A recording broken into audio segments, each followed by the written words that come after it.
I'm Buddy, 32 years old, and I've spent my entire life as the invisible son. While my sister Grace basked in my parents' endless adoration, I quietly built a tech company that sold for $15 million. Nobody in my family knew until last Thanksgiving when the truth slipped out during dinner. What followed was the most spectacular meltdown I've ever witnessed, with my sister screaming, my dad choking on his turkey, and decades of family dynamics imploding in minutes. Before I tell you how it all went down, let me know where you're watching from in the comments, and hit that like and subscribe button if you've ever felt like the forgotten child in your family. Growing up in a middle-class suburban neighborhood in Chicago, my childhood looked perfectly normal from the outside. Our house on Maple Street had the requisite white picket fence, a basketball hoop in the driveway, and a golden retriever named Max, who greeted us when we came home from school. My parents, Richard and Carol, were both educators who placed enormous value on academic achievement. Dad taught high school history and coached the debate team, while Mom was an elementary school principal known for her strict standards and high expectations. From my earliest memories, there was an unspoken hierarchy in our home. My sister Grace, 3 years my senior, was the golden child. She possessed natural gifts that aligned perfectly with what my parents valued. Grace could play Mozart on the piano by age 7, won the regional spelling bee 3 years running, and maintained a perfect 4.0 GPA throughout her school years. Her bedroom walls were plastered with certificates, ribbons, and trophies that testified to her excellence. My room, by contrast, contained sports posters and computer parts. Not that anyone in my family ever really saw inside, since they rarely entered my space. Buddy, come see Grace's science fair project. She's made a working model of the solar system. Mom would call up the stairs, her voice brimming with pride. I'd trudge down to see yet another of Grace's accomplishments, being celebrated with cake and photos and congratulatory phone calls to grandparents. When I brought home my first-place trophy from the soccer tournament, Mom glanced at it and said, "That's nice, honey. Put it in your room." Dad didn't even look up from grading papers. That trophy ended up shoved in my closet because there was no point in displaying it when nobody cared. Birthday celebrations highlighted the disparity in our treatment. Grace's birthdays were elaborate affairs with themed decorations, custom cakes, and at least 20 guests. My parents would spend weeks planning the perfect party for her. For my birthdays, Mom would pick up a grocery store cake the day of, and we'd have a quiet family dinner. Some years they'd be so busy with Grace's activities that my birthday would be celebrated days late as an afterthought. "We'll celebrate this weekend, Buddy. Grace has her piano recital today, and you know how important that is," Dad would say, not noticing the disappointment in my eyes. Even in mundane daily routines, the favoritism was apparent. Grace received new clothes at the start of each school year, while I inherited the neighbor boys' hand-me-downs.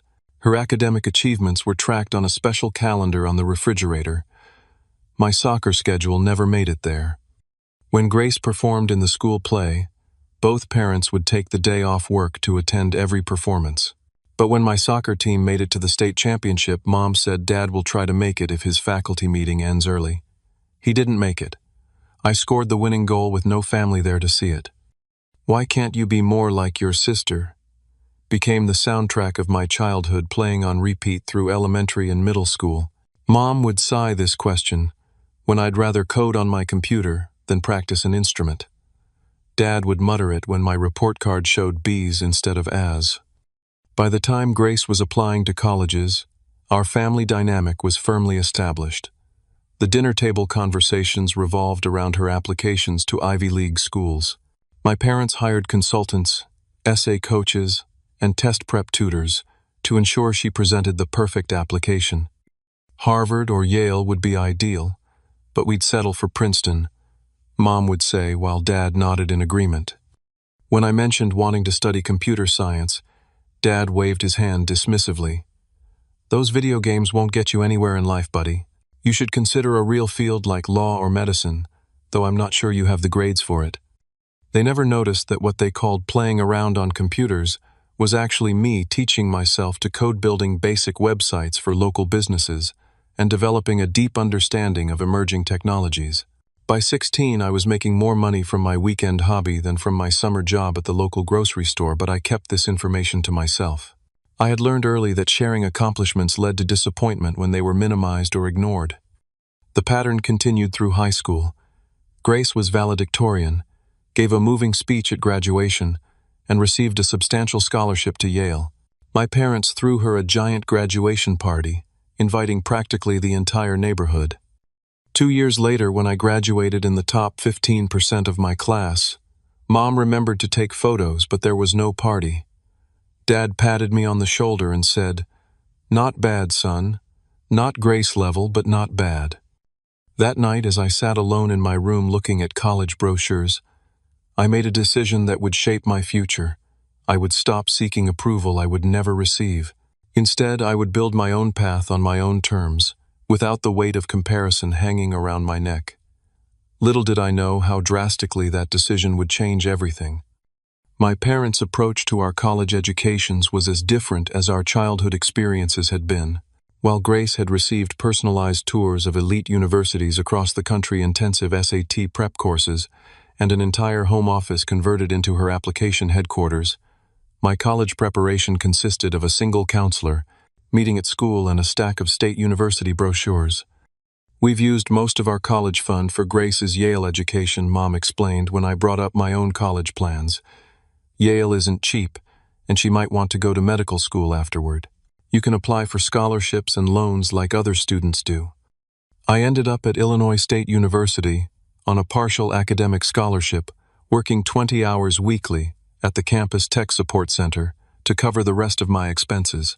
My dorm room was small and shabby, with cinder block walls and a roommate who played video games until 3 in the morning. But for the first time in my life, I felt free from the constant comparison to Grace. During my freshman orientation, I met Professor Lawrence Jenkins from the computer science department. Balding with wire-rimmed glasses and always wearing some version of the same tweed jacket, he noticed me fixing another student's laptop in the campus center. "That's some impressive troubleshooting," he said, peering over my shoulder. "You clearly know your way around computer systems." In Professor Jenkins, I found something I'd never had before, a mentor who valued my specific talents. He invited me to join his advanced programming seminar, despite my freshman status, and later offered me an independent study opportunity, developing software applications. "You have a natural talent for seeing both the technical details and the big-picture business applications," he told me after I demonstrated my first complete software solution. "That's rare, buddy. Most people excel at one or the other." While my parents rarely called except to share Grace's latest achievements at Yale, I was thriving in my own way.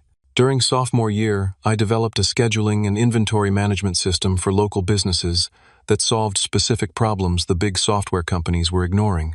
3 restaurants and a hardware store in town paid me to implement my solution, providing me with much-needed income and real-world experience. By junior year, I had created my first moderately successful app, a tool that helped small businesses manage customer relationships without expensive enterprise software. The app generated enough revenue that I could quit my campus job and focus on development. When I called home to share this news, Mom seemed distracted. "That's nice, honey. Did I tell you Grace got engaged? Marcus is a 4th-year medical student at Yale. Their wedding will be next summer after he starts his residency at Massachusetts General Hospital. We're so excited." The engagement dominated our rare family phone calls for months. Marcus came from a wealthy Boston family, and the wedding would be a lavish affair at his parents' Cape Cod estate. My coding success never came up again. Senior year, I faced a decision that would define my future. Several major tech companies had offered me impressive starting positions based on the strength of my portfolio and recommendations from professors. The starting salaries were substantial, especially for a new graduate. But I had a different vision. I wanted to expand my customer relationship software into a comprehensive business solution focusing on security for financial transactions. I believed there was a massive market opportunity that existing companies weren't addressing. When I mentioned turning down the corporate offers to start my own company during a rare visit home, my parents exchanged concerned glances across the dinner table. "Is that really wise?" Dad asked, frowning. Those are guaranteed positions with established companies. Starting a business is risky, and most fail within the first year. Mom reached over to pat my hand. Honey, not everyone can be exceptional like Grace. There's nothing wrong with a steady job with benefits. The corporate world has security that entrepreneurship doesn't. They didn't understand that I wasn't trying to compete with Grace or follow her path. I was creating something entirely different, something that aligned with my own strengths and vision. After graduation, while my family was preoccupied with Grace and Marcus's wedding preparations, I moved to Silicon Valley with my life savings of $12,000 and a prototype of my security software. I rented a tiny studio apartment in a questionable neighborhood and spent every waking hour refining my product and pitching it to potential investors. My parents called occasionally, usually to relay some news about Grace's hospital position or her new house in Boston's exclusive Beacon Hill neighborhood. They never asked detailed questions about my work or life. I kept my responses vague, not out of spite, but because I'd learned long ago that they weren't really interested in the details of my world. "How's California?" Mom would ask. "Fine," I'd reply. "Sunny." "That's nice. Did we tell you Grace and Marcus are thinking about starting a family? I could be a grandmother soon." And so the pattern continued with an entire continent now separating us physically as well as emotionally. But for the first time in my life, I was grateful for the distance and the freedom it gave me to build something of my own without the shadow of comparison dimming my light. The early days of my startup were brutal. I converted my tiny studio apartment into an office, with my mattress shoved against one wall and 3 computer monitors dominating the rest of the space. I worked 100-hour weeks subsisting on ramen noodles and coffee coding until my vision blurred and my fingers cramped. My company, Secure Transact, focused on developing enhanced security protocols for financial institutions that were struggling with increasing online fraud. I had identified a significant gap in the market. Existing security software was either too cumbersome for everyday users or too simplistic to stop sophisticated hackers. The first year was a constant hustle. I attended every tech meetup, startup, pitch night, and networking event in Silicon Valley. I cold-called banks and credit unions begging for 10 minutes of their time. Most doors remained closed, but gradually, through persistence and the strength of my prototype, I secured meetings with decision-makers. My first real team formed organically. Alicia, a brilliant security expert who had grown frustrated with her corporate job's bureaucracy, joined after seeing my presentation at a cybersecurity conference. Then came Ryan, a front-end developer who could make complex security features user-friendly, and Jasmine, who handled business operations with remarkable efficiency. We worked out of a converted warehouse space in Oakland because San Francisco proper was beyond our budget. The building had questionable heating and cooling, occasional roof leaks, and neighbors that included a metal fabrication shop and an artisanal pickle company. But it was our space, and within those walls we were building something revolutionary. Just as we started gaining traction with smaller banks, disaster struck. CyberShield, a major competitor backed by venture capital, announced a security suite with features suspiciously similar to our proprietary algorithms. A week later, we discovered one of our early contract developers had stolen our code and sold it to them. The legal battle nearly destroyed us before we'd truly begun. Legal fees drained our minimal capital, and the stress was overwhelming. For 3 months, I slept on a cot in our office, showering at a nearby gym, working around the clock to keep the company afloat while simultaneously fighting the lawsuit. During this time, Grace called to share the news that she and Marcus had purchased a 5-bedroom colonial in an exclusive Boston suburb. Mom and Dad helped with the down payment, of course. They're so supportive. "How's your computer thing going?" I didn't mention the lawsuit or that I was living in my office. "It's coming along," was all I said. The turning point came unexpectedly. The legal battle had garnered some industry attention, and a senior vice president from First Western Bank reached out. He had reviewed our security protocols and was impressed by our innovative approach. "We've been following your case," he said during our meeting. "What CyberShield did was unethical, and their implementation of your ideas is flawed. We'd like to work with the original inventors, not the copycats."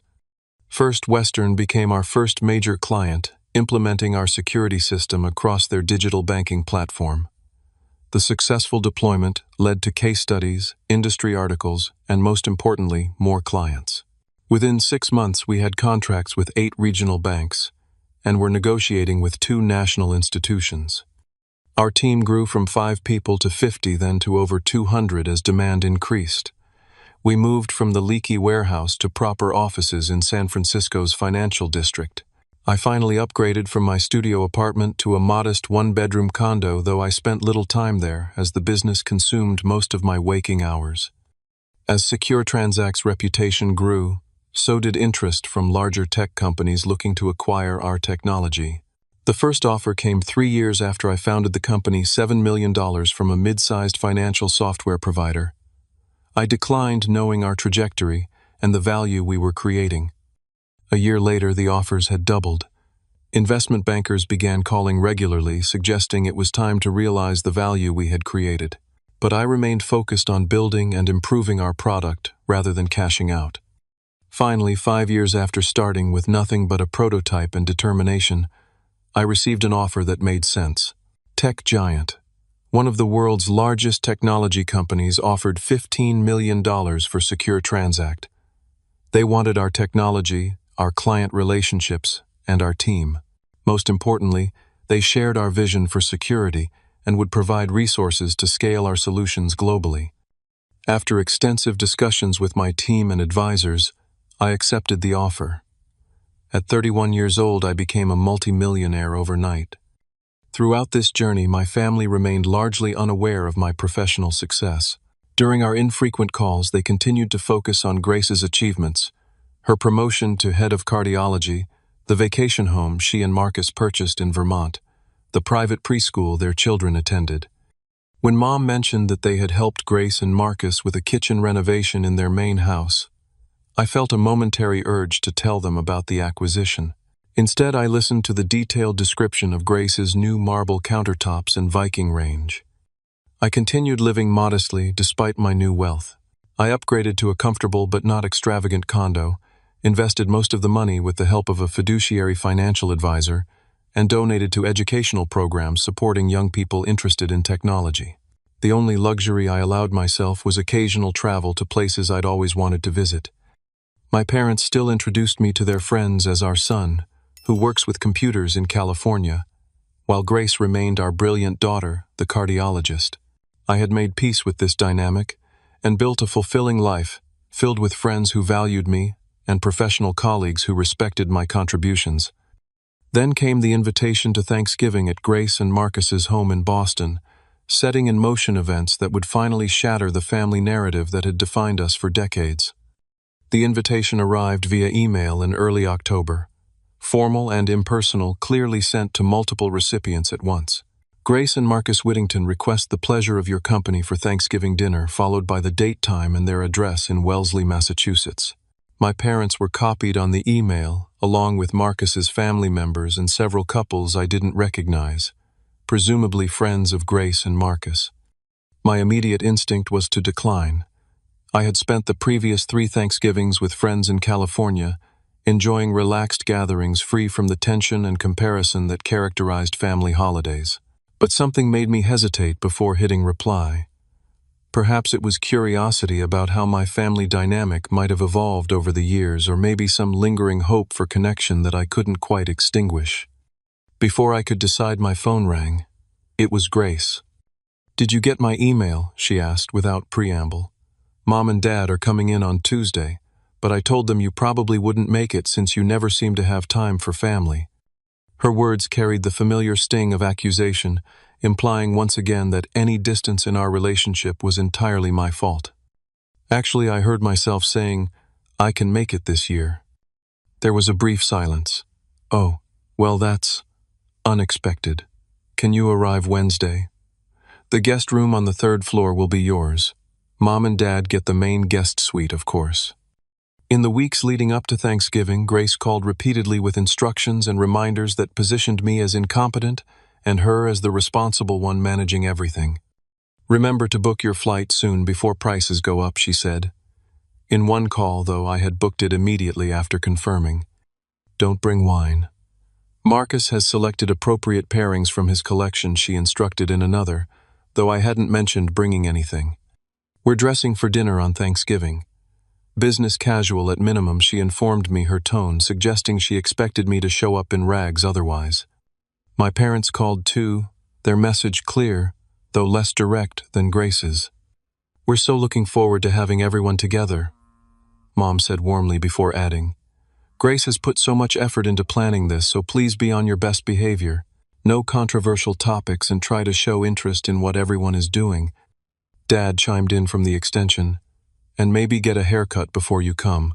First impressions with Marcus's family matter. I hadn't seen them in nearly 2 years yet. Their primary concern seemed to be how I might embarrass them in front of Grace's in-laws. As the trip approached, my anxiety increased. I scheduled an extra session with Dr. Thompson, the therapist I had been seeing since the tech giant acquisition.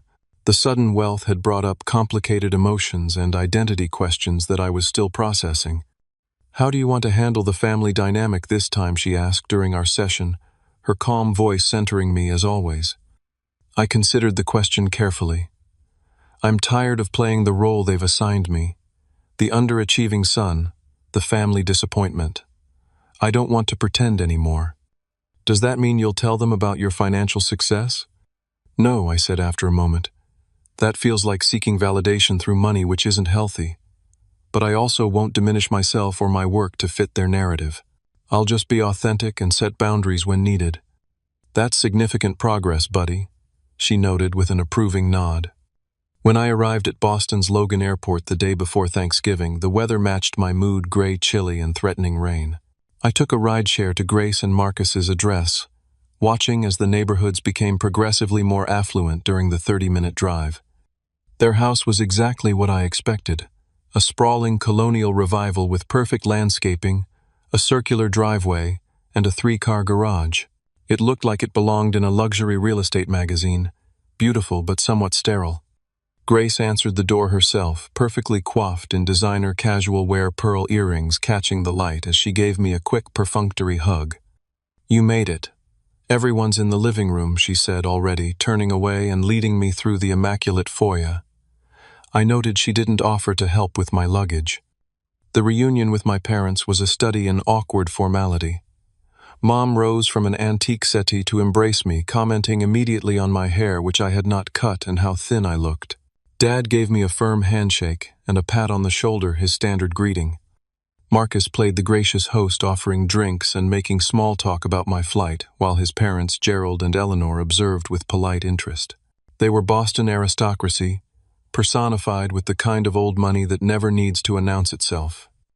And what is it you do in California, buddy? Eleanor asked during a lull in conversation, her voice carrying the distinctive Boston Brahmin accent. Before I could answer, Grace jumped in. Buddy works in computers, some kind of programming thing, right? She glanced at me with raised eyebrows. I founded a cybersecurity company specializing in financial transaction protection, I replied evenly. It was recently acquired by tech giant. How interesting, Eleanor murmured, clearly not finding it interesting at all. The conversation quickly shifted to Grace's children and their private school accomplishments. The house tour followed, with Grace narrating like a museum docent. This is the formal dining room with the chandelier we imported from Italy. The table seats 20 when fully extended. Each room came with a similar inventory of designer names, imported materials, and subtle price signifiers. When we reached the guest rooms, the hierarchy was clear.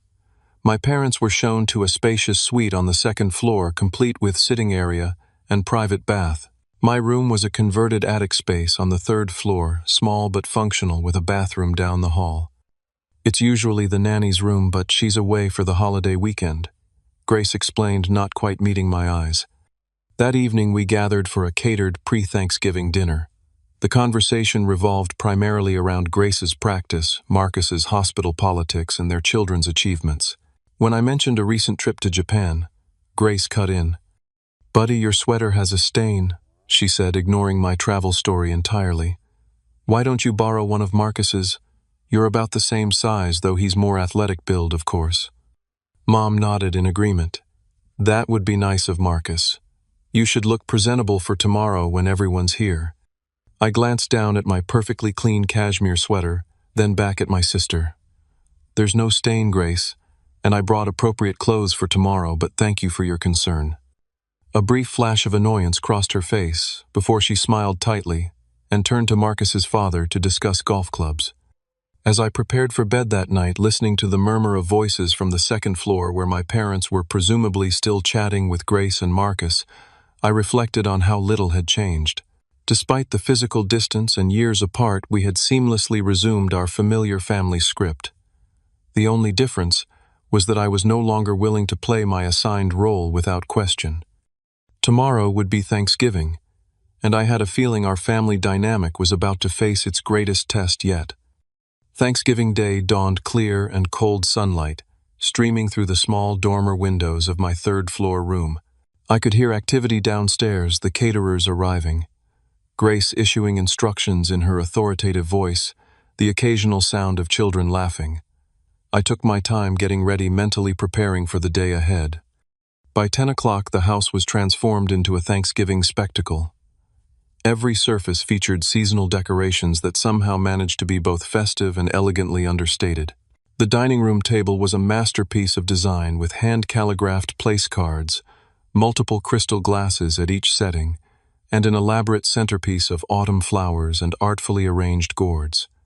Grace was everywhere at once, supervising the caterers, adjusting decorations, and orchestrating family members like pieces on a chessboard.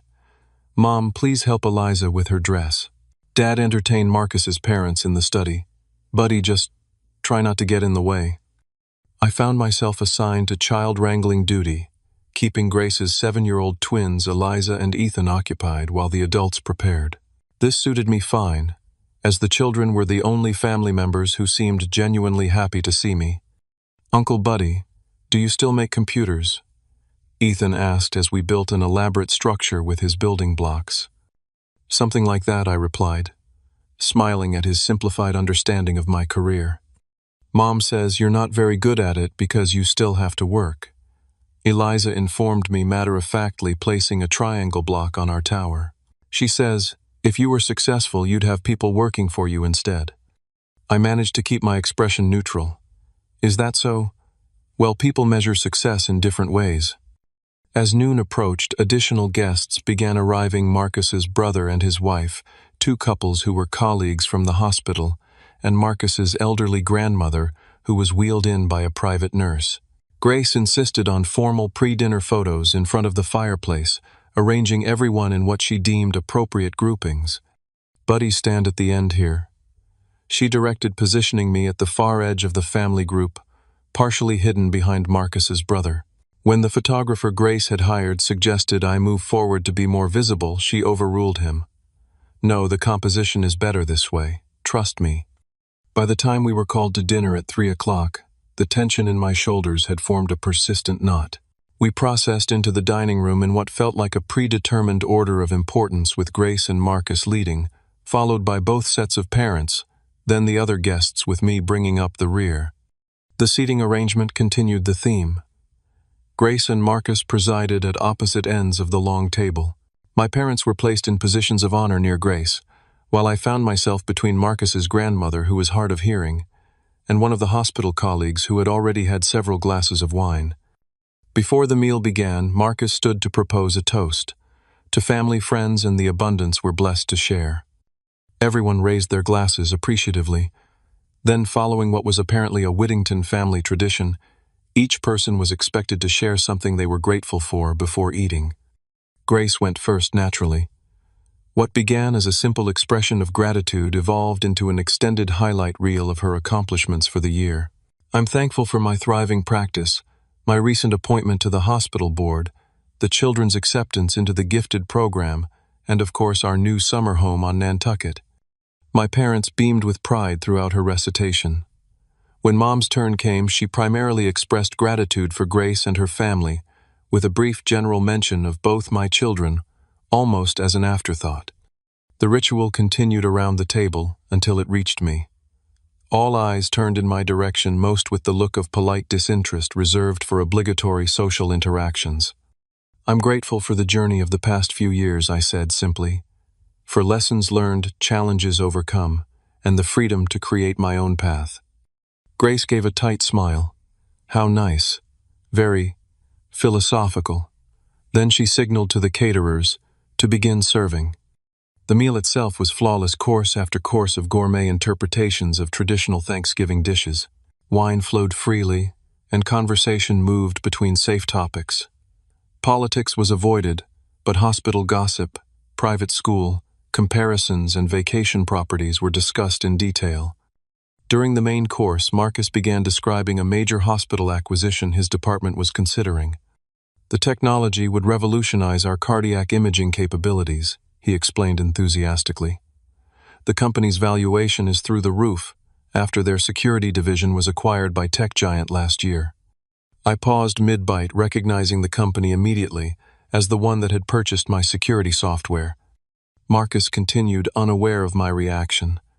The acquisition was one of the biggest in the financial security sector. Apparently, the founder was some young programming prodigy who developed an entirely new approach to transaction protection. "What was the security company called?" asked Gerald Marcus's father, who had investments in the tech sector. "Secure Transact," Marcus replied. "Relatively unknown until tech giant paid $15 million for their technology and team." The wine glass slipped from Grace's hand, splashing red wine across the immaculate tablecloth. She barely noticed, her wide eyes fixed on me as connections visibly formed in her mind. "Secure Transact," she repeated slowly. "Buddy, isn't that?" The table fell silent, all eyes shifting between Grace and me. I took a sip of water, oddly calm despite the sudden tension. "Yes," I confirmed. "That was my company." Marcus stared at me, his expression morphing from confusion to dawning comprehension. "Wait, you're that Buddy Mitchell, the founder of Secure Transact. The $15 million acquisition was your company." My parents looked completely lost. Dad's fork remained suspended halfway to his mouth, a piece of turkey trembling slightly as his hand froze in place. "I had no idea you were behind." That Marcus continued, genuine admiration entering his voice for the first time. "The security protocols your team developed are considered revolutionary in the industry." Grace's face had drained of color. $15 million. You sold your company for $15 million. Her voice rose sharply on the final words. Mom found her voice at last. "Buddy, what is everyone talking about? What company?" "The cybersecurity company I founded 5 years ago," I explained calmly. "I developed a new approach to protecting financial transactions online. Tech giant acquired it last year. For $15 million, Dad finally managed to ask, his voice barely above a whisper. "Yes," I confirmed, meeting his stunned gaze directly. The silence that followed was profound, broken only by the soft clink of Marcus's grandmother's spoon against her plate, as she continued eating, blissfully unaware of the dramatic revelation unfolding around her. Grace was the first to break the silence, her voice tight and controlled despite the visible tremor in her hands. "This is a joke, right? Some kind of twisted prank you're playing." I shook my head. "No joke. Secure Transact was my company. I founded it after college, built it for 5 years, and sold it to tech giant last year." "But that's impossible," she insisted, looking around the table as if seeking allies. "Buddy works at some little tech support job or something. He's not. He couldn't possibly." Marcus leaned forward, genuine interest animating his features. The Secure Transact acquisition was major news in business circles. Their security protocol completely revolutionized how financial institutions handle online transactions. He turned to me with new respect. "I had no idea that was your work." My mother's expression fluctuated between confusion and disbelief. "But honey, why didn't you tell us? We're your family." Before I could answer, Grace's voice rose an octave. $15 million. $15 million. And you never said a word, while we've been feeling sorry for you all these years." "No one asked," I replied simply. "When we talked, which wasn't often, the conversation always centered around your accomplishments. There never seemed to be much interest in the details of my life." Grace pushed back from the table so forcefully that water glasses wobbled. "That is completely unfair. We always asked how you were doing." "You asked if I was still doing that computer thing," I corrected her. "That's not the same as showing genuine interest." Dad finally found his voice. though it emerged as a strained croak. Son, 15 million island. That's. Why would you keep that from us? Grace wasn't waiting for my answer. Her initial shock was rapidly transforming into indignation. This is so typical. You always had to make everything about you, always playing the victim. The irony of her statement was so profound that I actually laughed, which only inflamed her further. You think this is funny? You've been lying to us for years, making us think you were struggling while secretly being a millionaire. Do you have any idea how that makes us look? How it makes you look, I repeated incredulously. That's your concern right now. Grace was pacing now, her carefully planned dinner completely forgotten. I can't believe this. All this time we've been worried about you thinking you couldn't afford nice things, offering to help you. When did you ever offer to help me? I interrupted, genuinely curious. Well, we would have if we'd known you needed it, she sputtered.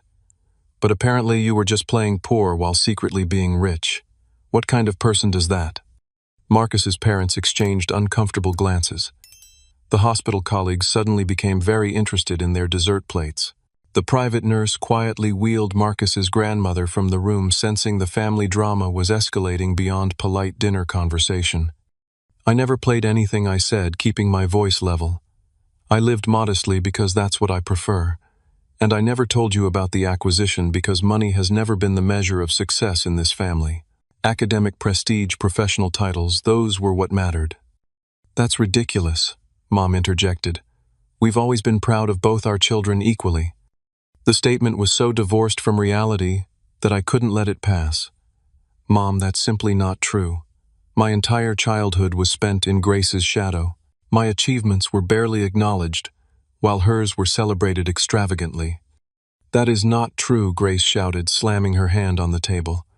You were always the favorite. Mom and Dad bent over backward for you.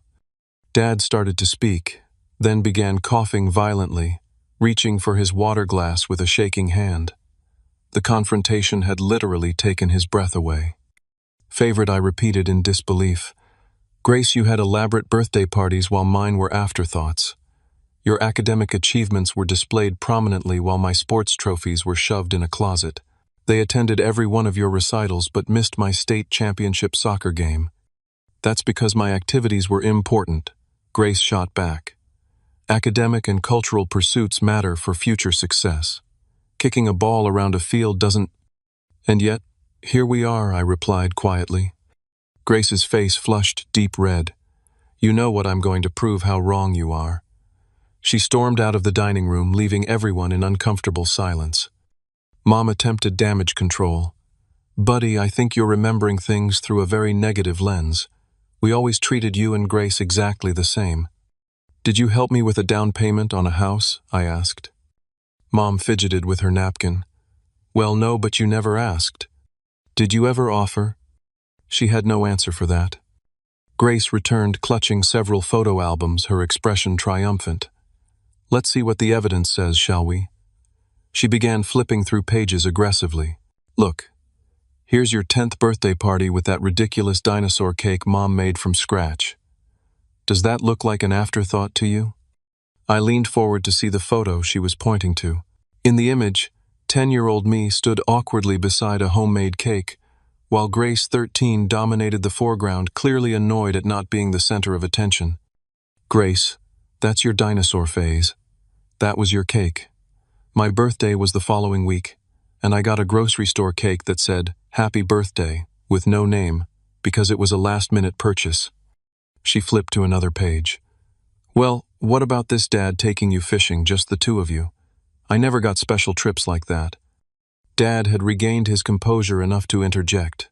Grace, that was the one time I took him fishing, and only because you and your mother were at your piano competition in Springfield. As Grace continued flipping through the albums, a pattern emerged that was visible to everyone at the table. Photo after photo showed family events centered around Grace's achievements with me, often literally in the background or margin of the frame. Holiday photos featured Grace opening multiple presents while I had one or two. Vacation photos showed Grace in the foreground at tourist attractions while I stood apart. The photographic evidence was doing the opposite of what Grace intended, providing visual confirmation of the family dynamic I had described. Marcus placed a gentle hand on Grace's arm. "Honey, maybe we should take a break and—" She shook him off. "No, I will not be painted as some spoiled princess when I worked incredibly hard for everything I achieved." She turned to me, eyes blazing. "Why didn't you tell us about the money? Were you planning to just hoard it all to yourself while letting Mom and Dad help me with expenses all these years?"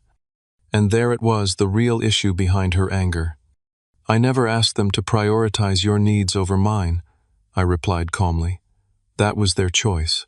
And I never needed their financial support because I built something successful on my own without family connections or support." Grace's voice became dangerously quiet. "So this is revenge, making us all look foolish because you had some childhood grievances." "It's not revenge, Grace. I just stopped seeking approval I was never going to get and focused on building my own life." Dad cleared his throat.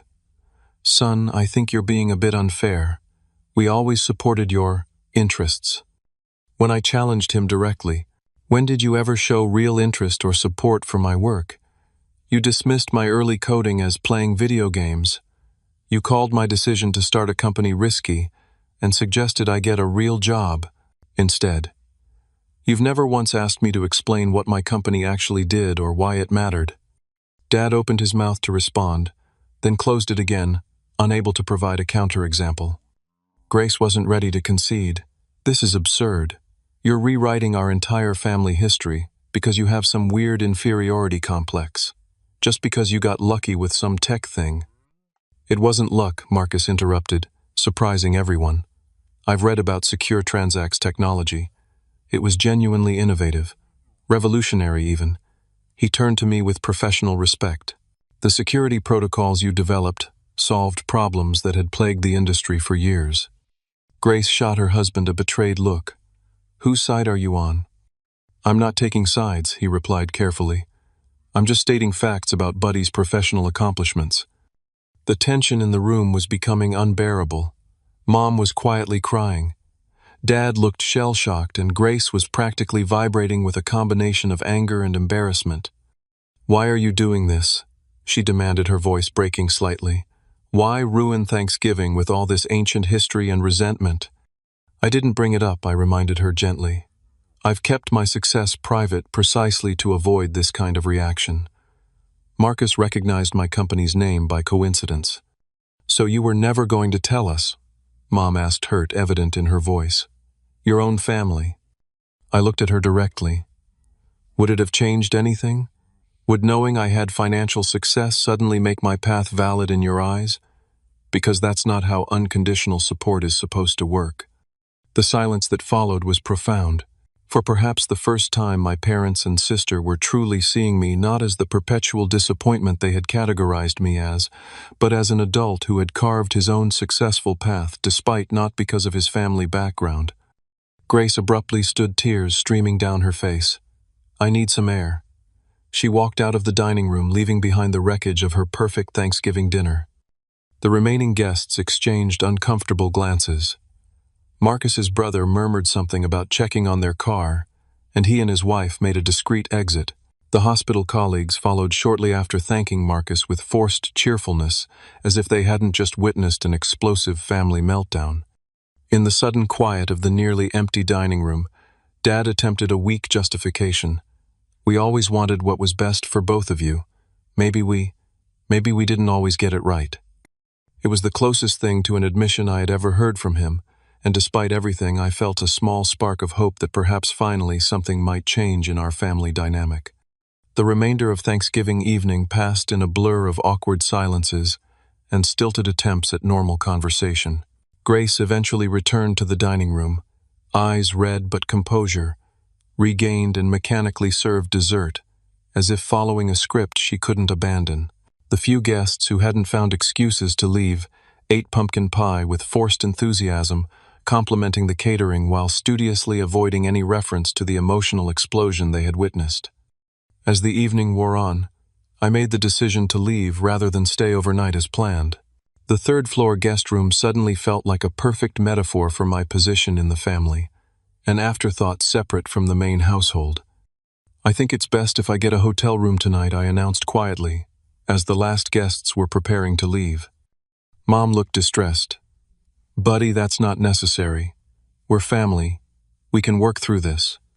"I know we can," I agreed, "but not tonight. Everyone needs some space to process." As I packed my overnight bag, Grace appeared in the doorway of the guest room. Her perfect hostess demeanor had crumbled, replaced by a conflicted expression I couldn't quite read. "You're leaving," she stated flatly. "Yes. I've called a car service." She leaned against the doorframe, arms crossed defensively. "So that's it? Drop a bomb on the entire family, and then just leave?" "I didn't drop any bomb, Grace. Marcus recognized my company's name. That's all." She was quiet for a moment, then asked the question that was really on her mind. $15 million. That's really true?" "Yes. And you're just sitting on all that money while Mom and Dad help us with the kids' private school tuition and our house renovation." Even now, she was viewing my success primarily in terms of how it could benefit her. Some patterns run too deep to break in a single evening. My financial decisions are my own, Grace, just as Mom and Dad's decisions about supporting you are theirs. She stepped into the room, then lowering her voice.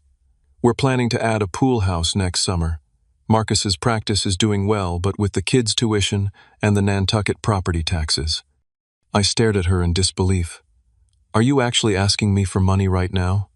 After everything that just happened?" She had the grace to look momentarily embarrassed before recovering. "We're family, buddy. Family helps each other. At least most families do." I zipped my bag closed with finality. "Good night, Grace. Thank you for dinner." As I headed downstairs, Marcus intercepted me in the foyer away from the others. "I owe you an apology," he said quietly. "I've always accepted the family narrative about you without question. That was wrong of me." His sincerity surprised me. "Thank you for saying that. For what it's worth, what you built with Secure Transact was extraordinary. The medical technology company that licensed your security protocols has transformed our cardiac care capabilities." For the first time that evening, I felt truly seen for my professional accomplishments, ironically by my brother-in-law rather than my own parents. "That means a lot, Marcus. Thank you." My rideshare arrived, saving us from further conversation, and I stepped out into the cold November night, exhaling a breath I felt I'd been holding for years.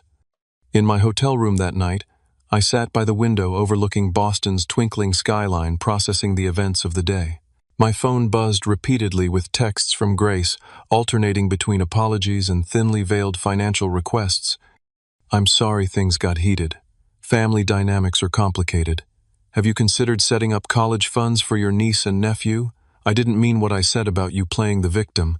Our contractor mentioned the pool house would be a perfect tax write-off for someone in your position." I silenced the phone and tried to sleep, but rest eluded me as conversations from the evening replayed in my mind. The next morning, just after 7, my phone rang. It was Dad. "Can we meet for coffee?" he asked, his voice subdued. "Just you and me." We arranged to meet at a cafe near my hotel. When I arrived, Dad was already there, looking older and more vulnerable than I had ever seen him. Without the protective presence of Mom and Grace, something in his demeanor had shifted. "I didn't sleep last night," he admitted after we had ordered.